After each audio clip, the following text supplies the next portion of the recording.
New this morning, investigators in the nation's capital uncovering some confusing information on last week's mid-air collision that claimed 67 lives. The crash between the American Airlines jet and the Black Hawk helicopter allegedly flying at different altitudes at the time of impact, leaving investigators puzzled in the search for answers. NewsNation's Alina Shirazi here now. What specifically are they sharing about the evidence so far and this altitude question? Yeah, Marni, as for the altitude question, we do know that the helicopter, there was two different readings, right? We had one from the control tower and one from the black box, which showed about 100 feet discrepancy. So whether or not that plane and the helicopter were flying too close to one another, that obviously did happen. But we are trying to figure out exactly why that happened, why they were flying higher than they were supposed to.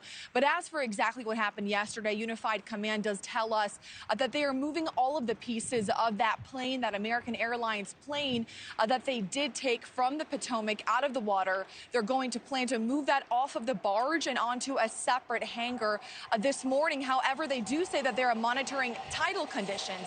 I can attest to how windy it is today, and the conditions have to be right for them to be able to move this. They said that they would do this at 10 Eastern, so in about a half an hour or 40 minutes or so. But listen to a part of the briefing yesterday from Unified Command officials where they discussed everything they got done yesterday and their plans left for today.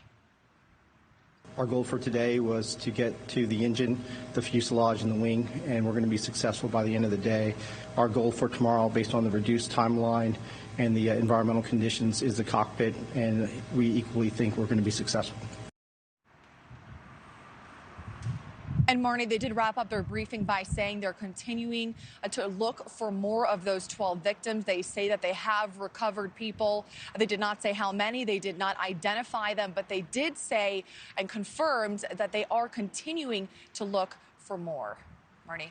I think a lot about these divers and the long, grueling days that they're working in those cold waters and dealing with all of the conditions. What more are they reporting essentially from the front line and how they're doing and how much longer they think they'll be in the water?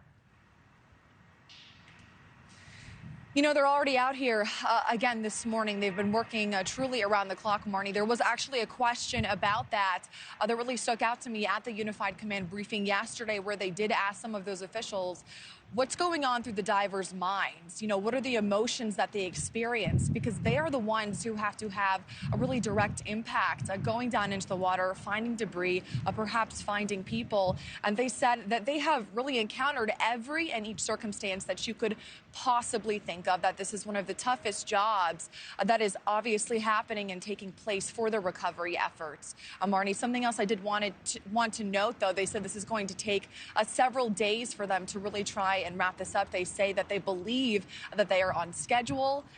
So we're going to continue to monitor this, of course, as this is an ever-evolving situation. Marni. Some interesting evidence, though, coming out about those altitudes. All right, Alina, thank you. Thank you for watching. Go to newsnationnow.com to find NewsNation on your television provider. And don't forget to click the red subscribe button below to get more of NewsNation's fact-driven, unbiased coverage.